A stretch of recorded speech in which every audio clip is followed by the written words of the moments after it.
Boa tarde. É um prazer estar com vocês nessa terra fria, mas muito calorosa. O calor humano aqui compensa o frio.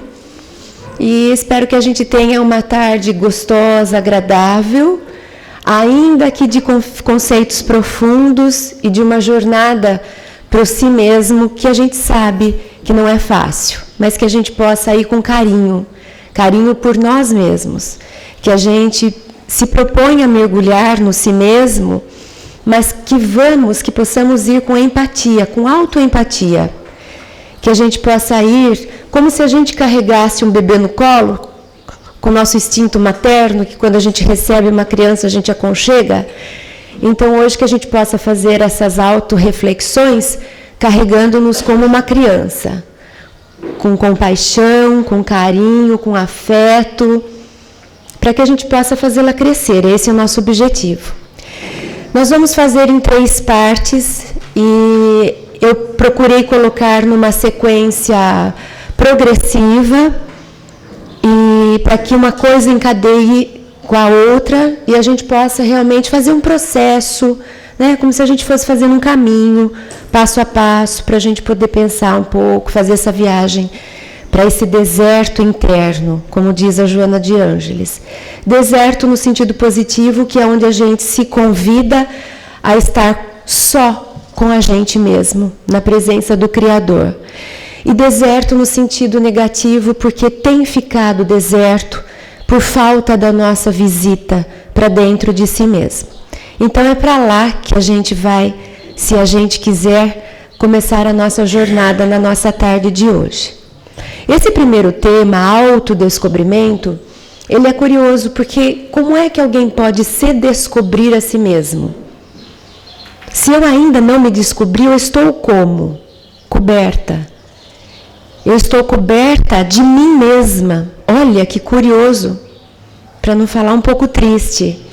Como é que eu me cubro de mim mesma? É muito difícil a gente conseguir fazer isso. No entanto, são raros. É muito raro encontrarmos uma pessoa que está descoberta, que está desvelada, que tirou o véu, que está revelada, que se mostra, que está desnuda, no sentido de essa é minha alma, esse é o meu ser, essa é quem eu sou. Se a gente se cobre para a gente mesmo, imagina o que a gente faz na nossa sociedade. A gente não só se cobre, como a gente também entra em armaduras, como a gente também se equipa com armas e a gente sai.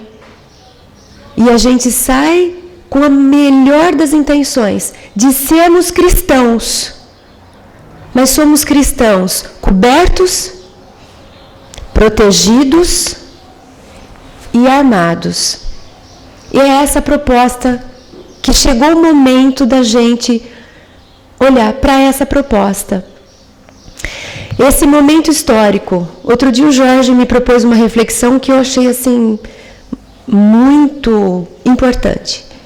A gente estava conversando sobre espiritismo, sobre Joana de Ângeles, sobre a série da Joana, a série psicológica de Joana de Ângeles.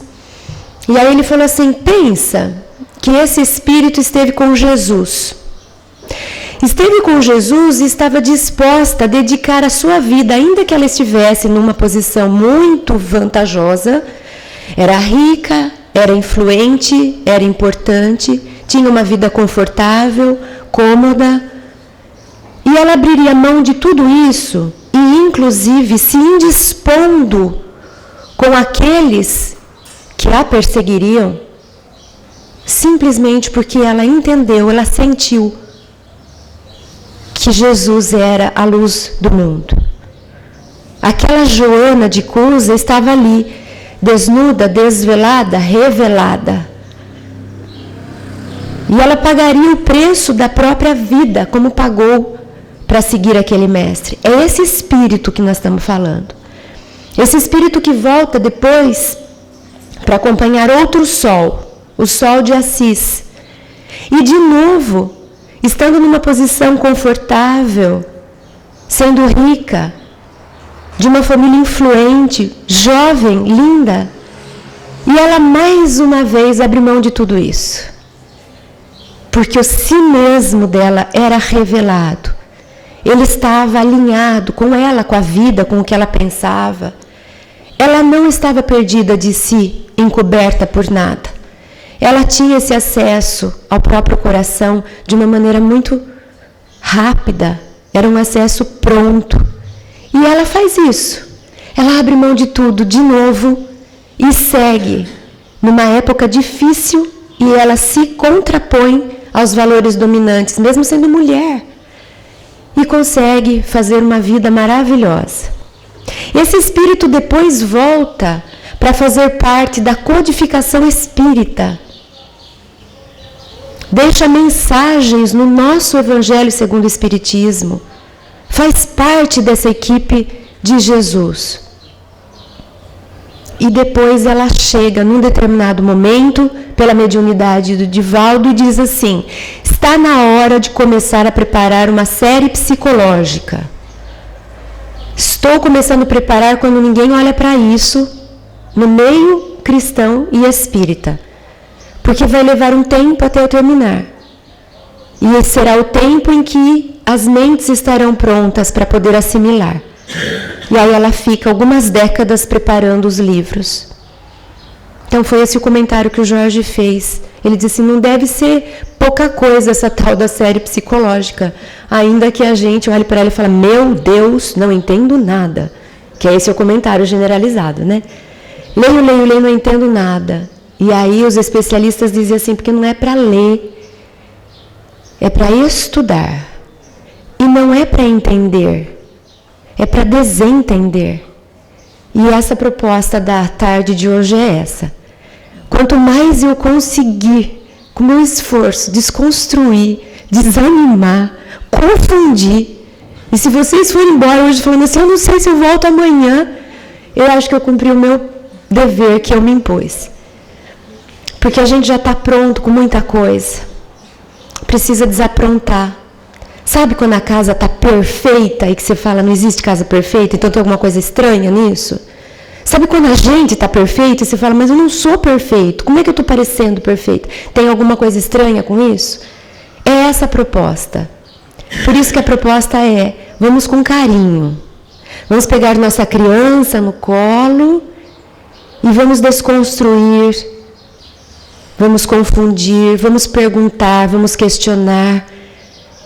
Só que precisa ter coragem para abrir mão daquilo que para a gente é o que a gente pensa como sólido. Como que eu vou questionar algo que eu dediquei a minha vida inteira para fazer? Porque graças a Deus que eu dediquei a essa vida, mas se eu não olhar para isso, eu vou dedicar outras, e outras, e outras. E até quando? Quanto antes a gente começar a nossa reforma íntima, mais rápido a gente vai ter a nossa casa pronta, de fato. E não apenas cenograficamente uma casa pronta, que não é de fato. Então a proposta da nossa conversa de hoje é essa. É que a gente pense assim, puxa, se a Joana escreveu tantos livros para falar do mesmo assunto, é porque ela está convidando para que a gente olhe para ele. É porque de alguma forma ela está dizendo, para esse momento é isso. Como para 2000 anos atrás o momento era de Jesus, como há quase outros 1000 anos atrás, ou 700, 800 anos atrás, era a época de Francisco, a mensagem era aquela da fraternidade, da simplicidade. Como há 150, 160 anos atrás era a mensagem da espiritualidade, precisamos olhar para a mediunidade. Ela faz um convite velado, que chegou a hora da gente olhar para a gente, que chegou a hora da gente entender nossa psique, nosso si mesmo, nosso espírito, como funciona nosso mundo de dentro. É esse o convite que ela traz na sua série psicológica. É um convite voltado para o eu, e a gente tem um pouco de medo do eu. Porque quando a gente fala eu, já vem o tal do egoísmo. Como que eu vou falar de mim? Como é que eu vou me preocupar comigo? Eu não posso. Eu tenho que me preocupar com os outros. Como é que eu vou me importar comigo? Eu preciso me importar com os outros.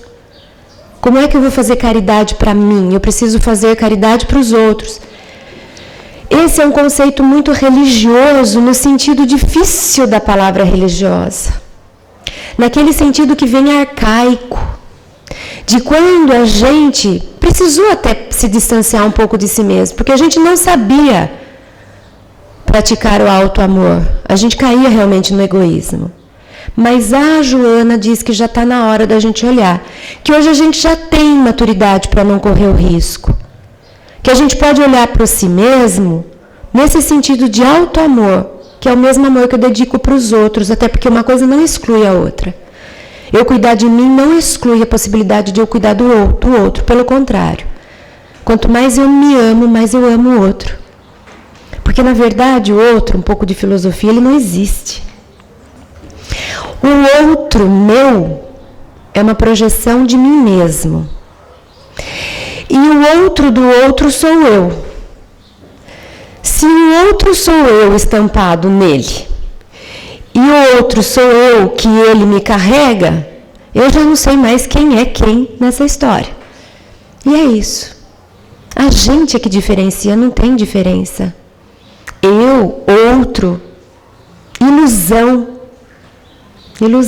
Ilusão da separação. Porque não tem.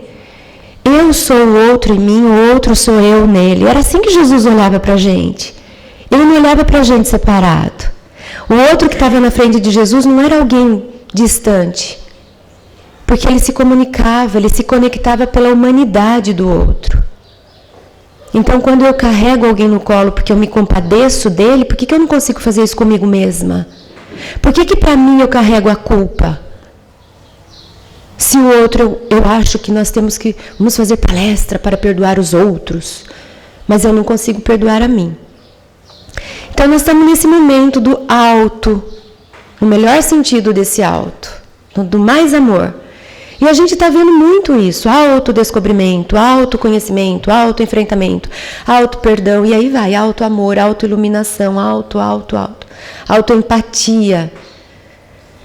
O livro dos Espíritos. Impossível a gente não saber o número daquela questão que a gente fala muito dela. Quem aprende um pouquinho de Espiritismo já decora tal 919A, né? Conhece-te a ti mesmo. Então, o nosso Espiritismo traz para a gente essa mensagem. Em outro momento, ele fala assim, reconhece-se o verdadeiro espírita pela sua reforma íntima, pela sua transformação interna, moral. Como é que eu me reformo, me transformo moralmente? Olhando para mim, pondo minha casa interna em ordem. O Espiritismo já nos traz esse convite. Mas como funciona essa história do eu? Aí a gente faz um pouco uma viagem. Lá atrás, no começo da humanidade vivendo na Terra, de um jeito bem curto para a gente não tomar o tempo com isso, nós vivemos por aproximadamente 30 mil anos numa sociedade matriarcal. O matriarcado predominava. Como era esse matriarcado? Era uma sociedade horizontalizada. Eram comunitárias, eram fraternas, no sentido de que todos se ajudavam. As tribos. Era bem a linha tribal, de que todo mundo vivia numa comunidade e essa comunidade se protegia, se ajudava, se amparava. Era bem horizontalizada, não existia hierarquia. Existia, sim, um chefe ali que era elegido, normalmente o mais velho. Existia, às vezes, uma figura de sabedoria, uma pessoa que tinha algum tipo de mediunidade, e era isso. E nesses 30 mil anos de matriarcado, a gente se relacionou com a Terra como se a gente fosse parte dela. A Terra tinha nela o componente sagrado. O divino estava na Terra. E nós nos relacionávamos com a Terra na forma dela deusa. Era a grande deusa. E essas esculturas mais ancestrais que a gente consegue encontrar, de 30 mil anos, A deusa era essa mulher de formas fartas, que significava justamente o poder criador dos quadris largos, das mamas fartas, porque essa era a deusa que produzia, que reproduzia, que alimentava. Era uma mãe, era a mãe cuidando da humanidade. E ela estava presente na natureza.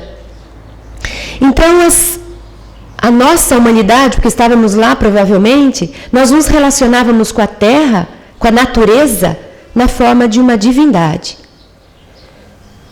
Nós não colocaríamos um lixo na terra, porque seria como se estivéssemos jogando lixo na deusa.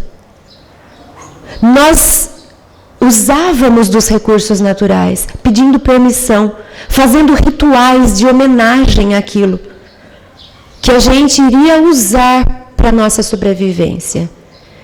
E por 30 mil anos desenvolvemos dessa forma. Psiquicamente falando, era o inconsciente.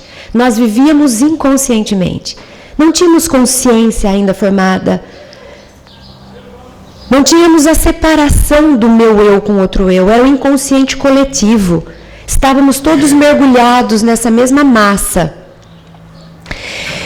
Mas fomos amadurecendo, fomos desenvolvendo a parte intelectual, a parte do raciocínio, a parte da lógica, do que dá sentido lógico para as coisas, e o paterno começou a nascer, porque o materno tem a ver com a linguagem do inconsciente, e o paterno da razão. E um dia nós falamos assim, mas não tem sentido essa história de Deus trovão, Deus a terra. Não, Deus não pode estar na terra. E aí a gente verticalizou nossa relação. Nós estruturamos uma hierarquia de cima para baixo. Botamos Deus lá em cima, no céu, porque Deus não pode conviver com a gente. Nós somos humanos. E nós nos separamos de Deus. Deus vai para os céus e a terra vira coisa. Era coisas que Deus criou. E a partir daí, a gente se relaciona com a natureza, com o nosso próprio corpo e com a terra, dessa forma coisificada. Não é mais um Deus, o meu corpo não é mais sagrado. Eu posso violentá-lo, eu posso abusar dele como abuso da matéria, da terra, dos animais, porque é só uma coisa que está ali. E a gente começa a ver quem está mais próximo de Deus. E para estar mais próximo de Deus, eu preciso estar acima dos outros. Eu começo a criar essa hierarquia de poder. E aí a gente põe alguém para representar Deus aqui na Terra. Essa pessoa vem com um aspecto divino, ainda que fosse humano, e mistura totalmente. E a gente cria as estruturas hierárquicas, como a gente conhece hoje. A gente está mais ou menos 5 mil anos nessa estrutura, talvez um pouco mais. Eu espero que a gente não precise ficar mais 25 para a gente perceber que tem uma coisa mais interessante ainda para ser evoluída. Mas, de fato, a gente já está se aproximando dessa integração do masculino com o feminino, do matriarcado com o patriarcado. Nós já estamos começando a vivenciar essa era em que a gente está resgatando, e olha que interessante, a gente está resgatando o valor do feminino hoje na Terra. A gente está resgatando a importância da maternidade nas leis. É como se a gente estivesse trazendo de volta algo que havia ficado para trás. Lá no mito de Adão e Eva, é mais ou menos isso que a gente aprende. A gente vivia inconscientemente integrado ao paraíso, à natureza, até que um dia caiu nossa ficha e a gente se distancia de Deus e a gente é expulso do paraíso. A gente toma consciência de si e a gente se desconecta, de certa forma, de Deus. E nessa hora, quando a gente cria o patriarcado, tudo isso é evolução. Nós não fizemos isso porque a gente é do mal. Tudo isso está dentro do plano divino, ele contava com isso. Mas quando a gente faz essa desconexão, quando a gente faz essa desconexão de Deus, a gente olha para o eu, porque antes nós estávamos integrados à natureza e a Deus. Estávamos perdidos no bom sentido, imersos. Quando a gente separa, aparece o eu e sobe a nossa cabeça, porque a gente vê o quanto a gente era poderoso e nem tinha percebido. E nessa hora a gente começa um foco no eu que nos desvirtuou e fez com que a gente exaltasse esse eu. Nós nos endeusamos, nós nos idolatramos, começamos a competir para ver que eu era maior do que outro eu. Nós dominamos, nós subjugamos, nós exploramos, nós escravizamos uns aos outros, nessa busca de ver que eu era maior do que o outro eu. E hoje nós estamos tentando resgatar, percebemos que não é por aí. E aí agora começa uma outra fase. Por isso que hoje precisa olhar para esse eu. Porque agora a gente tem chance de olhar para esse eu, não comparando com o outro para ser maior que o outro. Porque aí sim eu caio no egoísmo e no orgulho. Mas olhando para mim mesma. Quem eu sou. Não sobre quem eu estou. Maior de quem eu sou. Quem eu subjugo, quem eu domino, quem me serve. Não. Agora sou eu comigo mesma. Por isso que o Espiritismo nos traz esse convite. Porque chegou a hora da gente organizar onde pôr esse eu de verdade. Cadê ele? Que lugar é dele? Qual o meio mais prático da gente viver no mundo? Qual o meio melhor e mais eficiente de progredir no mundo? É olhando para nós mesmos. Para que a gente possa começar uma nova fase da nossa vida espiritual. Para que a gente possa começar um novo modo de se relacionar. Eu comigo mesma, eu com o outro e eu em toda a natureza. Se eu não olhar para dentro, eu vou tender a repetir essas experiências. Aquilo que eu venho fazendo. Eu vou continuar a fazer.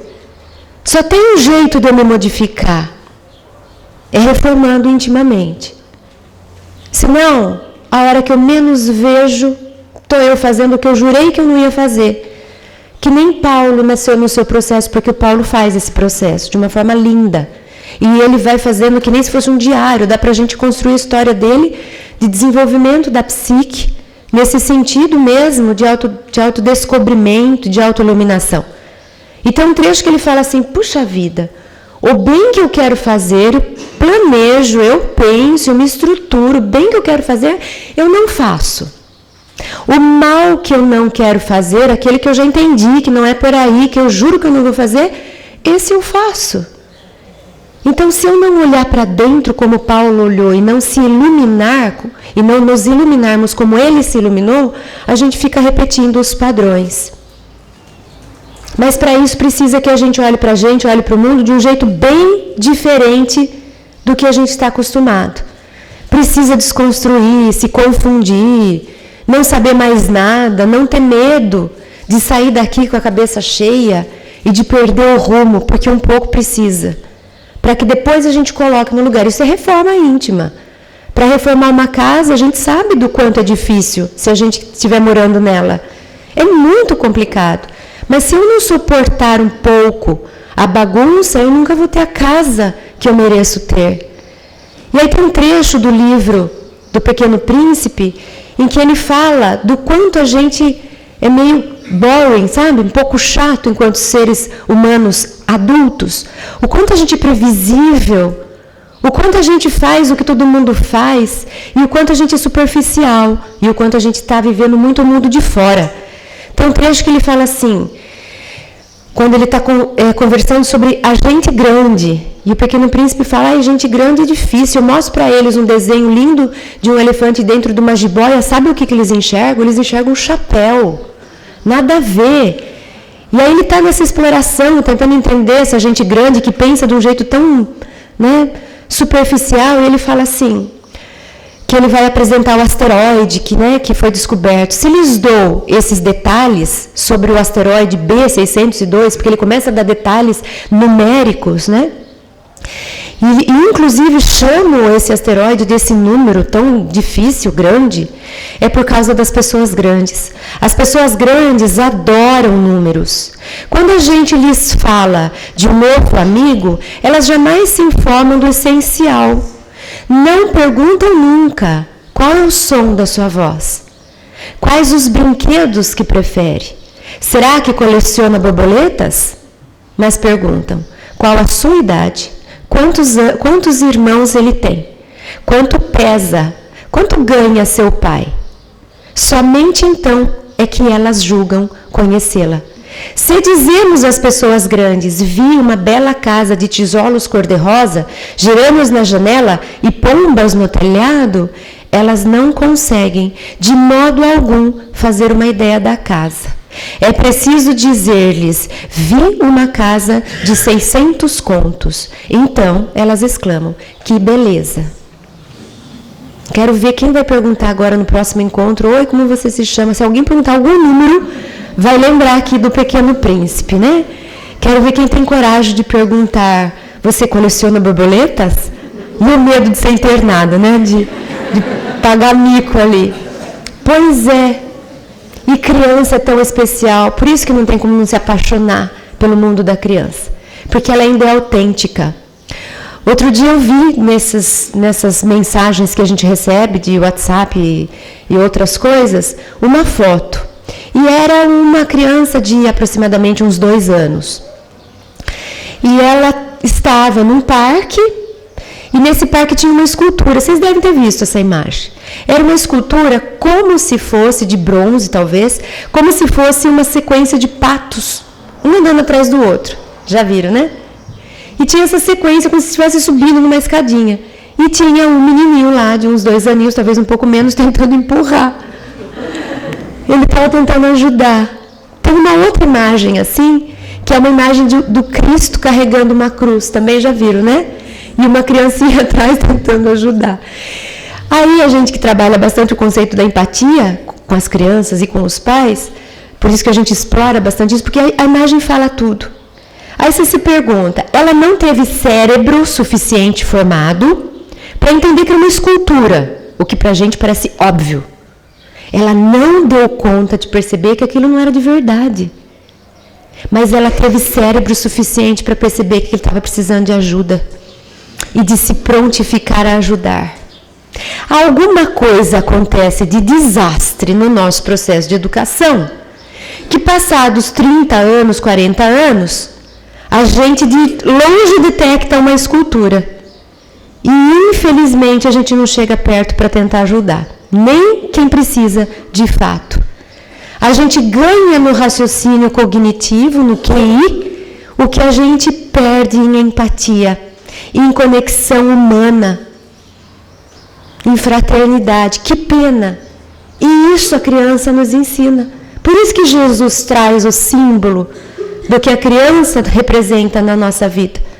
Porque a criança, ela tem isso, essa espontaneidade afetiva. Ela consegue se conectar sem olhar se a pessoa por fora está vestindo isso ou aquilo. Se a pessoa por fora tem casa para morar ou se está dormindo na rua. Não importa para a criança. Ela não foca nisso. Ela faz realmente uma conexão de alma. É essa conexão que a gente precisa resgatar. É isso que a gente precisa descobrir. Porque nós temos uma criança abandonada dentro da gente. Na psicologia a gente fala da criança ferida. Por que ferida? Porque ela está órfã. De quem? De mim. Eu deixei ela para trás. Esse aspecto que Jesus nos convida a viver da criança está longe de mim. Olhar empático, espontaneidade, me interessar pelo outro, sem me preocupar com números que ele carrega, tentar compreender o outro, não importa que tamanho ele seja, em termos de conta bancária, ou do tanto de títulos que ele carregue. Isso é ser criança, conforme Jesus nos apontou. Então aí é essa descoberta que a gente vai fazer hoje, que a gente vai começar a fazer hoje. É mergulhar para dentro e resgatar esse aspecto que é espontâneo, que é jovial, que é alegre, que acredita, que tem fé, que se compadece, que é empático, que não julga, só conecta, que gosta de todo mundo, independente de quem é essa pessoa e do que ela pode lhe promover, que não julga, que não analisa com esse olhar frio. Mas como que a gente faz isso? E por que a gente não faz isso? É uma melhor pergunta. Puxa, todo mundo quer fazer isso. Tenho certeza que quem veio para um sábado de frio aqui tem essa busca. Por que a gente não faz? O que está faltando? O que acontece? Como é que eu preciso fazer? Por que em mim, quando eu quero fazer o bem, o mal toma conta? E por que em mim, o mal que eu não quero fazer, ele me rouba? Justamente pelo que eu trago. E eu não sei que eu trago. Está lá no meu inconsciente. O Espiritismo fala da palavra atavismo, automatismo. Na psicologia, as sombras, os complexos, os conflitos que a gente vem trazendo de várias vidas. Como é que a gente detecta isso? Porque é ali a causa que nos prende, que nos aprisiona. As causas estão ali e que não nos deixa pensar como a criança que o Pequeno Príncipe propõe. Precisa que a gente vá atrás, então, desses padrões. E tem um poema que ilustra de um jeito brilhante, sem a gente precisar ficar intelectualizando muito. Talvez vocês conheçam. Esse poema fala assim: ando pela rua, há um buraco fundo na calçada. Eu caio. Estou perdido, sem esperança. Não é culpa minha. Levo uma eternidade para encontrar a saída. Aqui entre nós, algumas vidas. Eu estou andando pela rua, tem um buraco, eu caio. A culpa não é minha. E eu fico. Saio, o tempo passa, ando pela mesma rua. Há um buraco fundo na calçada, mas finjo não vê-lo. Caio nele de novo. Não posso acreditar que estou no mesmo lugar.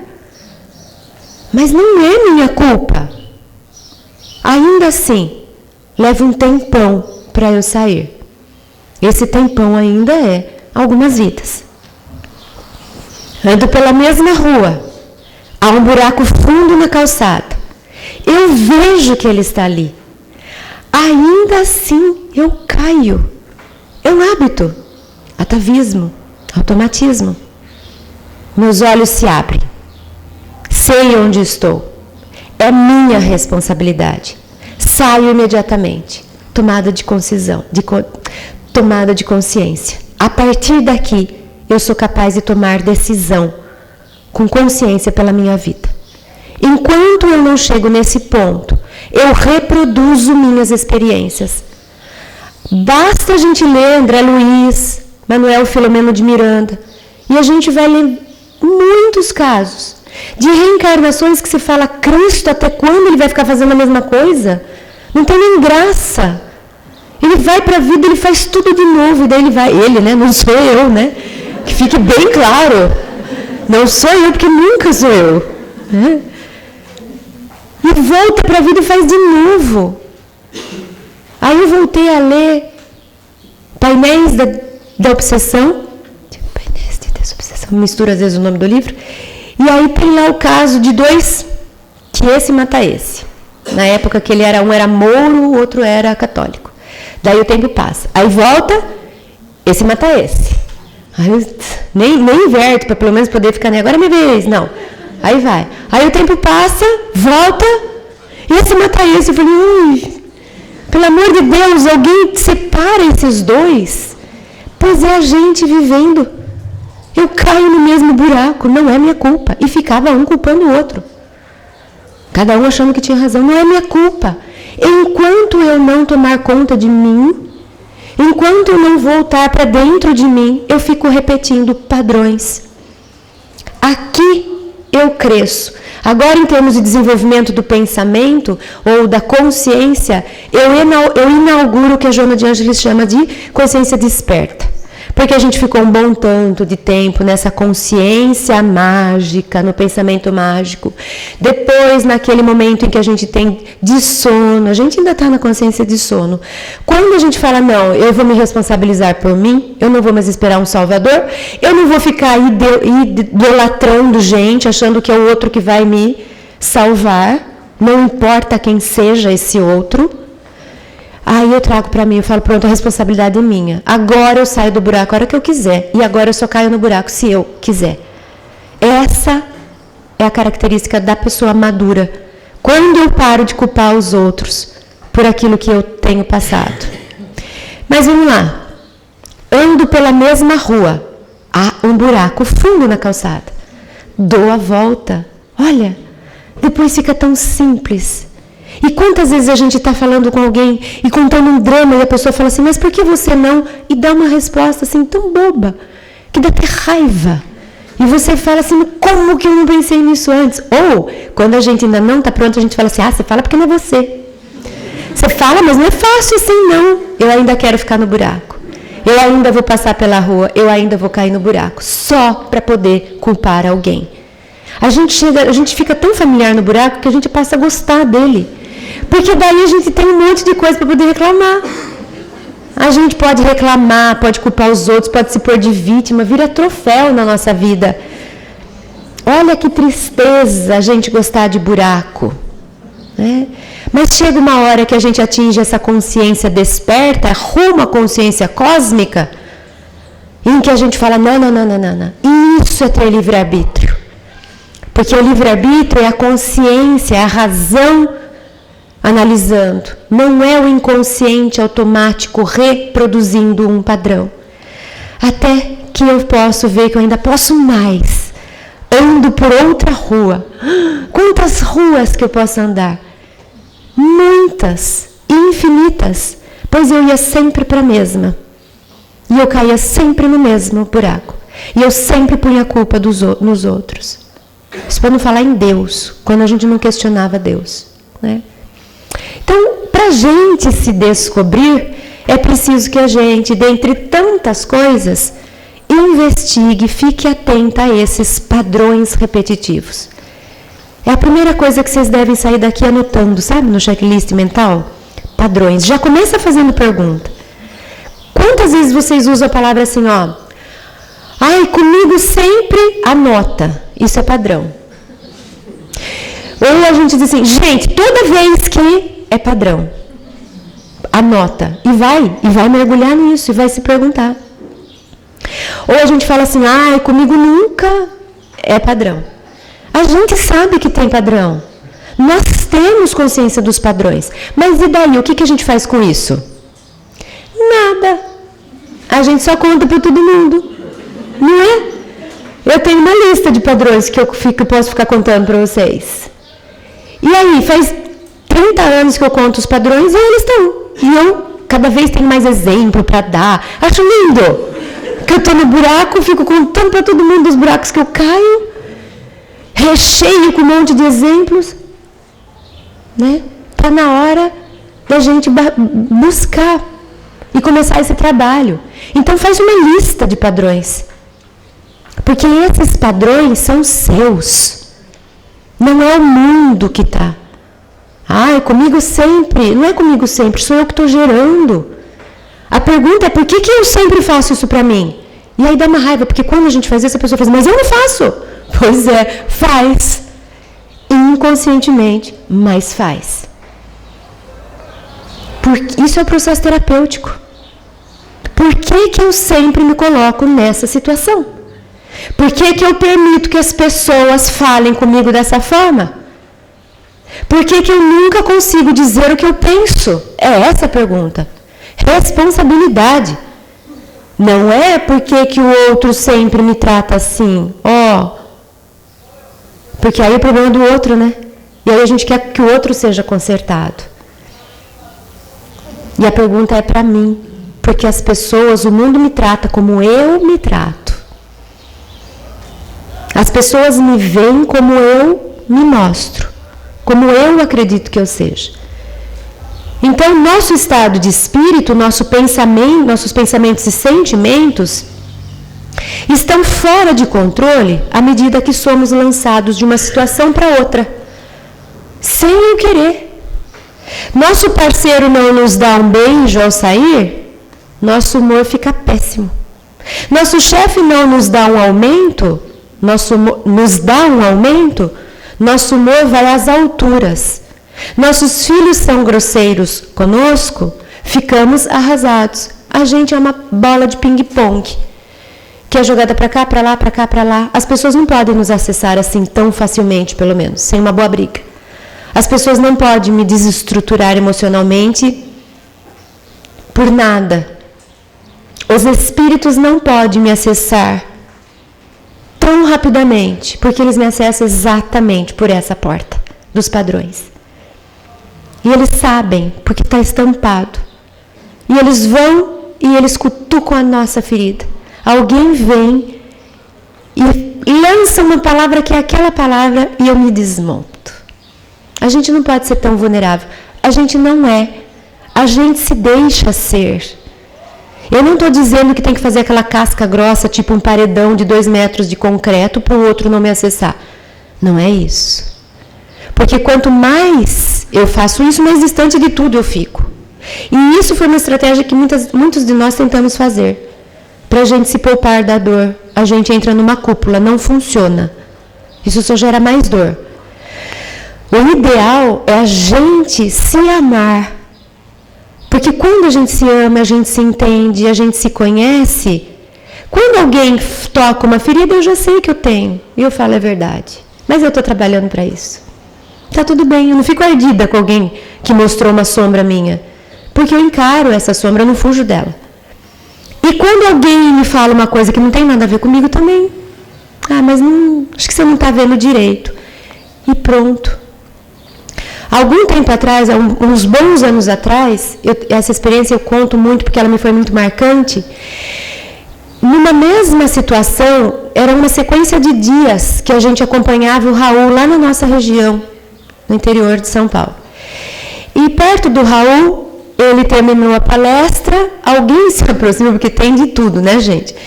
Alguém se aproxima e fala assim para ele, não concordei com nada do que você falou. E você não sabe isso, você não sabe aquilo, fez uma crítica assim. E o Raul, muito obrigado, acho que era um senhor, muito obrigado, meu senhor, mas eu sei que eu não sou só isso. A pessoa assusta e sai. E eu olho para o Raul. Aí, o tempo vai, alguns dias depois, numa outra palestra, chega uma senhora, e essa estava assim, sabe, fascinada? Nossa Senhora! Brilhava o olhinho dela. E aí ela fez uma lista que ela não parava mais de elogiar o Raul. E o Raul também interrompe assim, a senhora, muito obrigado, mas eu sei que eu não sou tudo isso. Essa é a nossa busca, deve chegar nisso. As pessoas não podem me derrubar se me fazem uma crítica. Mas as pessoas também não podem me fazer eu me perder, porque o meu ego inflou tanto que eu estou lá na estratosfera, porque as pessoas me elogiam. Elas não podem ter tanto acesso a mim desse jeito. É esse padrão que me faz ser assim. Se eu tenho um padrão de baixa autoestima, eu não sirvo para nada, eu não sou muito bom, nada que eu faço dá certo, comigo tudo dá errado, eu jamais vou conseguir, eu sei que eu não sou tão bom quanto. Se eu tenho esse programa, essa crença instalada, esse padrão, eu vou viver assim. Se alguém me faz um elogio, eu não escuto. Mas alguém fez uma crítica para outra pessoa, eu já acho que é comigo. Isso é a minha lente. Tudo eu pego para mim se não é bom. E tem o contrário, porque também se eu tenho uma crença instalada, eu sou Jesus Cristo reencarnado, né? Nossa, aí também, qualquer coisa eu já desvio para que isso se verifique. Eu passo a enxergar o mundo de acordo com as minhas crenças. Eu crio o mundo de acordo com as minhas crenças. Por isso que a gente fala que a física quântica tem trazido do olhar do observador, que a realidade que existe, ninguém sabe qual é. Porque cada um tem a sua realidade, porque a realidade tem a ver com o meu olhar. Eu gero uma coisa, o outro gera outra no mesmo ambiente. Eu enxergo uma coisa, o outro enxerga outra no mesmo ambiente. Uma vez eu estava com o Jorge numa ponte, a gente estava parado esperando o semáforo abrir, alguma coisa assim, e estavam os dois parados do lado dele, ele estava dirigindo, ele fez assim, uau, que carro! Aí eu procurei o carro, aí eu olhei para o carro e fiz, nossa, que carro! Aí ele olhou para mim e falou assim, ai, como a mulher não entende de carro. E aí eu virei para ele e falei assim, nossa, como o homem gosta de qualquer coisa que seja carro. E encerrou. O carro andou, e a hora que eu fui fazer a curva assim, eu olhei e vi uma Ferrari. Ele disse assim, nossa, Jorge, uma Ferrari. Ele falou, então... Estava vendo a Ferrari. Falei, não, você me mostrou aquele carro. Aí tinha um carro que era tipo um negócio assim, cortaram a parte de cima dele, era uma Brasília, não sabia se aquilo era uma carroça, se era um carro. Era um negócio muito esquisito. Eu vi aquilo. E ele viu a Ferrari. E aí ele achou lindo e eu achei horroroso, porque a gente estava vendo coisas diferentes. Mas como que eu posso olhar e não enxergar uma Ferrari? Não me respondam. E como que ele não vai enxergar aquele carro? Dá para ver como que a minha sintonia do que eu ando enxergando por aí, né? É isso. Só que isso a gente faz em todo lugar. Às vezes a gente está na presença de uma pessoa. Um fala assim, nossa, não gostei. O outro fala, nossa, adorei. E aí, a pessoa é do jeito que uma descreve e do jeito que a outra descreve. Nem de um jeito nem do outro. Porque cada um leu com a sua lente. Então, é esse exercício que a gente faz quando a gente passa a olhar para a gente. A gente tira de fora as projeções e a gente traz para mim. Aquela pessoa é chata, né? Não. Por que será que eu achei aquela pessoa chata? O que aquela pessoa me cutucou nos meus padrões? É assim que deve ser nossa visão agora. Eu queria ser tanto que nem fulano. Não. Por que será que eu não estou valorizando onde eu estou, quem eu sou, o que eu tenho? Por que será que eu preciso ser que nem... O que ele tem que eu estou querendo? Porque aí a gente traz pra gente. Eu estou dentro do buraco, mas eu vou sair porque eu quero, porque a responsabilidade é minha. Sempre eu devo voltar com essas projeções. Tudo aquilo que eu faço fora... Eu vou, a partir de agora, com consciência, porque eu acordei dentro do buraco e falar assim, não, traz aqui. Por que isso me incomoda? Por que eu não quero? Por que eu tenho medo? Por que eu acho? Por que o outro... Em que isso me toca? O que isso em mim afeta? Será que é porque eu sou assim? Será que é porque eu trago aquilo? Será que é porque eu tenho? É essa a pergunta. A gente agora está debaixo desse holofote, mas não para aparecer no palco. É porque esse holofote é dentro da gente. É porque finalmente a gente vai pôr o holofote na gente. Porque sabe o que é o conceito de projeção da psicologia? É a gente pega o nosso holofote e a gente vive mirando nos outros. Por quê? Porque assim eu passo despercebida. Quando eu falo do outro, eu tirei o foco de mim, eu joguei o problema para lá. E a ideia é essa, olha para você. Para de ficar olhando os outros. Para de saber tudo da vida dos outros. Para de achar que você descreve a outra pessoa. Chegou uma pessoa nova lá no meu escritório. Nossa, ela é assim, ela é assado. Juro, mas você conversou tanto assim com ela? Não cheguei nem perto, não sei nem o nome. Mas eu já sei tudo dela. Só de bater o olho, já sei tudo dela. É isso. Traz para si. Por que essa pessoa nova que chegou no escritório me incomodou tanto? Que medo que eu tenho dela. O que ela cutuca? O que será que eu acho que ela tem que eu não tenho? Às vezes é ilusão minha. Mas quando eu faço isso, eu trago para mim. Eu tiro dela. Eu não sei quem ela é. Ela é um irmão em Cristo, né? Tá lá. Agora o negócio meu sou eu. E aí eu proponho uma reflexão em cima desses 3 verbos. Quem sou eu? Quem sou eu? O que faço e quanto tenho? E tem uma dinâmica que a gente faz quando nesses encontros, mas enfim, é uma dinâmica que a gente fala assim para as pessoas: pense nos seus 5 principais papéis que você desempenha. Pense em 5. Aí a pessoa pensa. Normalmente assim, as mulheres mãe, né? Mãe, depois esposa, depois profissional, aí começa a procurar. Se eu me dou bem com a minha família, filha, né? Ou amiga, tá. Aí a gente fala assim, pronto, agora você vai ter que, a partir de amanhã, abrir mão de 3. Não vai mais existir esses 3 papéis, você não vai ter mais essas pessoas. Aí já começa a dar um suador. Aí você fala, ainda bem que eu deixei mãe e esposa, pelo menos isso eu me salvo. E aí você fala, pronto, aí depois que suei, aí tá bom, dá para viver só com esses 2? Dá. Tá, agora você vai perder esses 2. Aí a fala que mas então eu vou ser o quê? E isso é perigoso. Porque se eu não for mãe, esposa, filha, profissional e amiga, e eu achar que daí não sobra nada, o conselho é para tudo e vai se conhecer. Porque sobra quem você é, que para você está dizendo que é nada. É muito duro isso. E aí a gente fica assim, mas então quem que sobra? E aí eu fico tentando me achar, quem sou eu se eu não sou mãe? Quem sou eu se eu não sou esposa? Quem sou eu se eu não sou profissional? Quem sou eu se eu não sou cidadã? Aí você acha quem é você mesmo, porque todas essas coisas você não é. Você está. São papéis que você representa. Então, e aí? Quem sou eu, o que eu faço e o que eu tenho? Vamos pensar um pouquinho. Ser, fazer e ter. Existe um trecho lá no Evangelho que fala assim: buscai o reino dos céus e tudo o mais vos será dado em acréscimo. Buscar o reino dos céus não tem nada a ver com a terra. A gente pode buscar o reino de Deus na terra? Pode.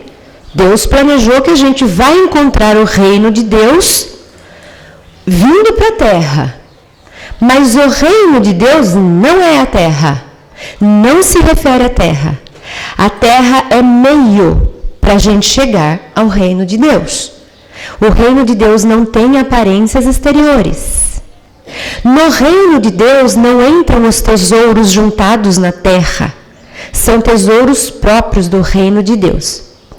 Esse reino de Deus, então, quando a gente se dedica a buscá-lo, quando a gente desenvolve esse reino de Deus dentro da gente, tudo mais nos será dado em acréscimo. A gente quer ganhar na loteria. Imagina a loteria. Deus prometeu tudo ou mais. Não é só a loteria. Fazendo uma brincadeira. Tudo ou mais. O que a gente costuma fazer? A gente fica correndo atrás do tudo ou mais. E esquece de ir atrás do reino de Deus.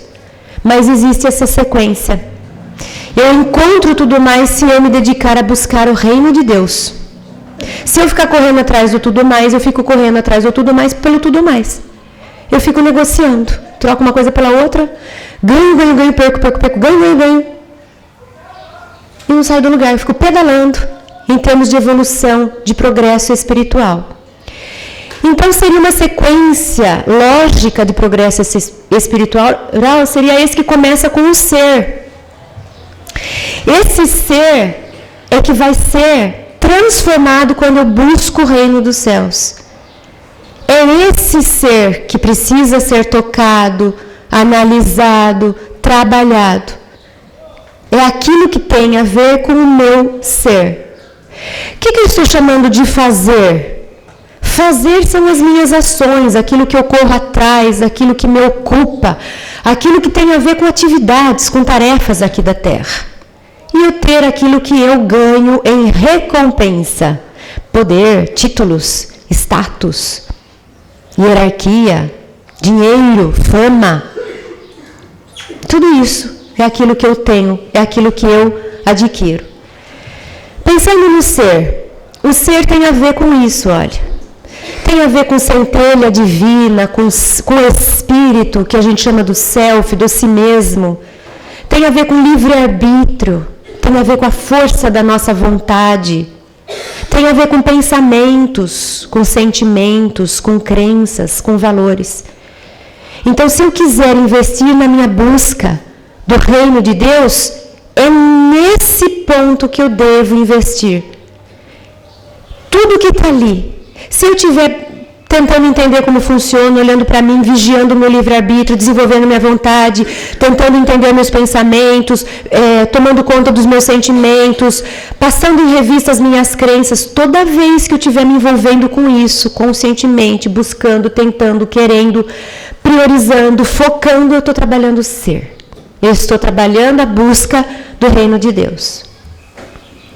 Quando eu estou trabalhando o fazer, quando eu estou me envolvendo com o fazer, é isso. É o meu trabalho, aquilo que me ocupa para eu ganhar meu dinheiro. Quando eu estou fazendo esportes, dança, artes. Quando eu estou fazendo a caridade pela caridade. Devia ter posto entre aspas. Que é essa caridade, e a religião entra aí também, que ela é executada socialmente. Sabe quando a gente fala assim, eu garanti minha palestrinha dessa semana. Eu não falto de uma palestra para tomar um passe, ó. E fica isso por isso. Só isso que acontece. Eu marco a minha presença aqui como se eu estivesse ganhando, né? Que nem a gente faz com criança. Se você desempenhar, você ganha tantas estrelinhas, no final você vai para onde? Onde que a gente acha que vai? Você ganhar estrelinha para vir no centro? No máximo a gente dá uma, né? Limpada assim nos nossos fluidos, e é isso. Não é só isso que nos cabe. Então, essa caridade que é cumprir minha obrigação, fui lá, entreguei minhas cestas básicas, né? No caminho de volta, briguei com o cara do semáforo que não sei das quantas. Então, não é um ato social a caridade, mas muitas vezes a gente pratica ela simplesmente porque a gente quer fazer, para poder ir ganhar bônus hora, né? Quem sabe, depois eu vou para o nosso lar, direitinho. Então, é isso. Os cuidados daqui, dali, da casa. Sabe aquelas coisas que a gente corre atrás e amanhã tem tudo de novo para fazer? É isso. É Jesus lá com a Maria e com a Marta, e a Marta estava lá. Fazer, a casa estava um brilho.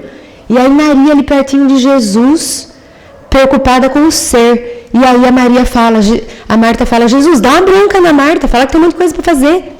Na Maria, mistura as duas.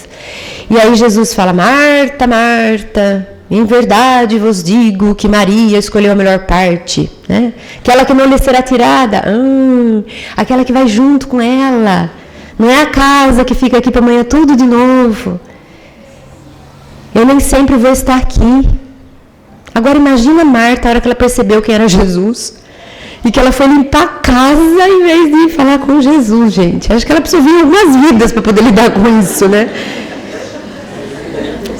E de novo, a Marta, não tem nada a ver comigo, né? Que eu estou há 2000 anos preferindo outras cositas do que me encontrar de fato com Jesus. E a questão do ter, essas coisas que a gente amontoa, né? Que a gente põe na parede, publica foto no Facebook, no Instagram, consegui, né? Títulos, fama, riqueza, estética, poder, prazer, lazer. Tá tudo em ordem isso, viu, gente? Fazer tá em ordem, tá ok, é divino. Tudo isso aqui também é divino, é sagrado. Tudo isso é válido. A gente tem que estar aqui, só que isso não é o fim. Isso é meio. O fim é o primeiro slide. Tudo isso tem que estar a serviço do ser. Simplesmente a gente pôr em ordem as coisas. Então, a ordem correta é essa. Eu priorizar na minha vida tudo que se refere ao meu ser. Mas muitas vezes eu vou usar o fazer e o ter para conseguir transformar o ser. Ótimo. Porque eu estou pondo na hierarquia que está ali, abaixo. E para promover e desenvolver o ser. Essa é a sequência que Jesus propõe para a gente. Mas como a gente lida com isso no dia a dia? Muitas vezes, quando Jesus fala, por exemplo, dos fariseus, né? Os fariseus representando o religioso nesse sentido, sabe esse religioso que é bem arcaico, que já virou um arquétipo, que é cumpridor das regras e normas e dogmas religiosos.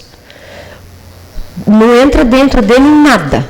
Mas fora, nossa, ele não falta, ele pratica, ele sabe tudo de cor, ele faz palestra, mas ele não muda internamente. Esse sentido de fariseu que eu trago.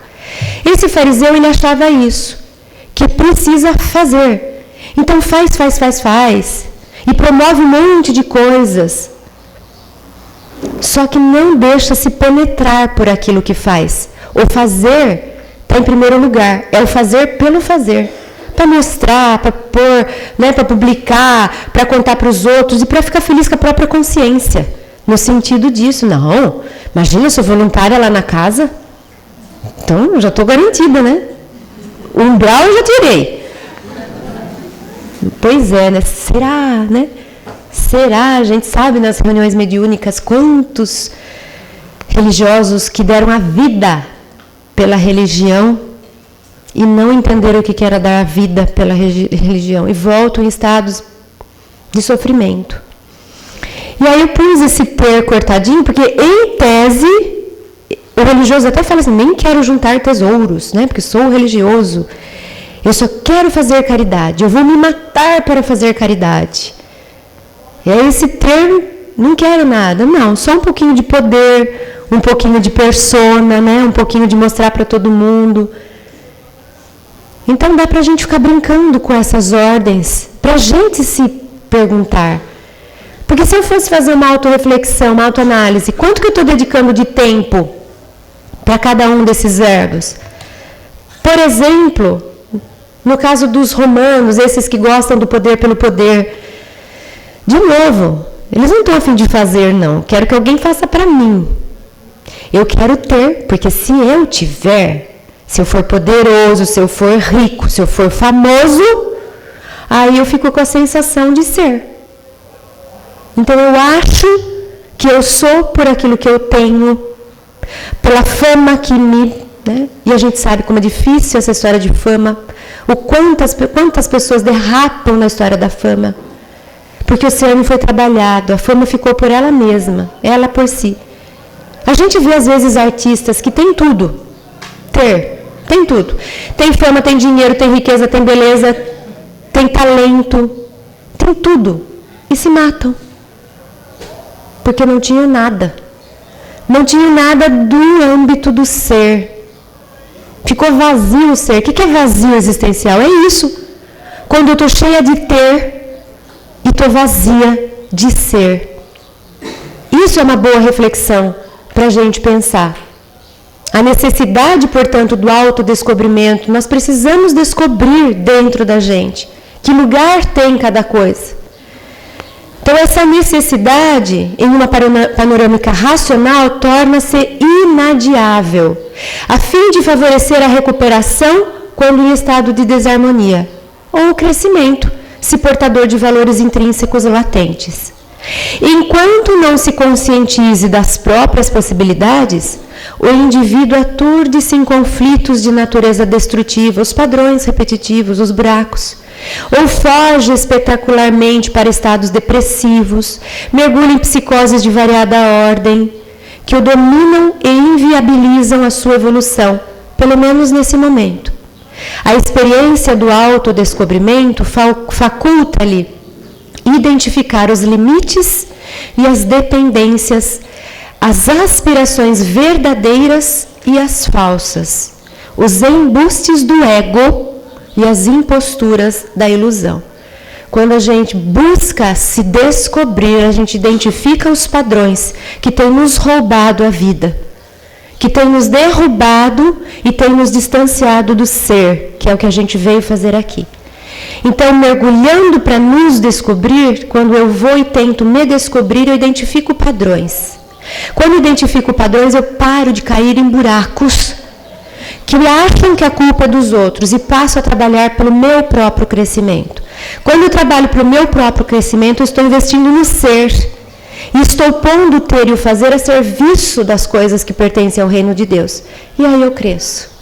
Aí eu dou meu primeiro passinho em direção à auto-iluminação, que vai ser a nossa próxima reflexão. Depois que a gente se descobre, a gente começa a se iluminar as sombras, os atavismos, os conflitos, o inconsciente. Então fica essa primeira parte com essa reflexão. O que a gente já consegue descobrir em nós próprios em termos de padrões repetitivos, de sombra, de projeção. Aí a gente faz agora um intervalo e depois a gente volta com a autoiluminação. Obrigada.